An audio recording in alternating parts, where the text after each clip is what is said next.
শুভ দুপুর সবাইকে। কাতলা মাছের এই রেসিপিটা যারা ট্রাই করেছো তারা তো জানো কতটা টেস্টি হয়। যারা ট্রাই করনি আজকের রেসিপিটা তাদের জন্য।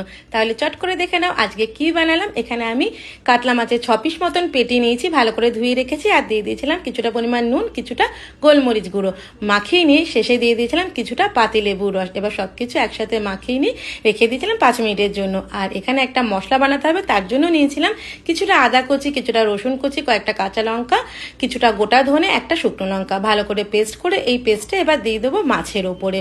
এবার তাতে দিয়ে দিতে হবে একটা বড় সাইজের টমেটো কুচি, তারপর দেবো কিছুটা পরিমাণ টক দই আর কিছুটা পরিমাণ কাঁচা সর্ষের তেল। সবশেষ দিয়ে দেবো এর মধ্যে কিছুটা পরিমাণ হলুদ গুঁড়ো মাখিয়ে রেখে দেবো। সবশেষে দিয়েছিলাম একটু ভাজা জিরের গুঁড়ো মাখিয়ে ম্যারিনেট করে 5 মিনিটের জন্য রেখে দিয়েছি। এরপর কড়াইতে সর্ষের তেল গরম করে ফোড়নে দিয়েছি গোটা গরম মশলা আর একটা বড় সাইজের কুচানো পেঁয়াজ। পেঁয়াজটা বাদামি কালার হয়ে আসলে ম্যারিনেট করা মাছগুলো এবার কড়াইতে আমরা দিয়ে দেবো। এবার মাছগুলোকে হালকা হাতে ভালো করে কিন্তু নাড়াচাড়া করে দিয়ে দিতে হবে স্বাদ মতো নুন আর সামান্য পরিমাণ জল। হালকা হাতে আবারও সবকিছু ভালো করে মিশিয়ে নিই। এবার আমরা ঢাকনা চাপা দিয়ে রান্না করে নেবো 5 থেকে 10 মিনিটের জন্য।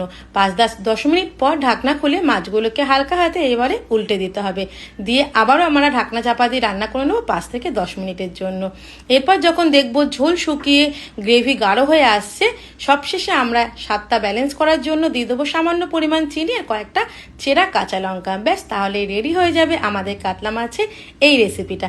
কেমন লাগলো তোমাদের আজকের এই রেসিপিটা জানাতে কিন্তু ভুলো না। এখনকার মতন এই পর্যন্ত, দেখা হচ্ছে নেক্সট কোনো নতুন ভিডিওতে।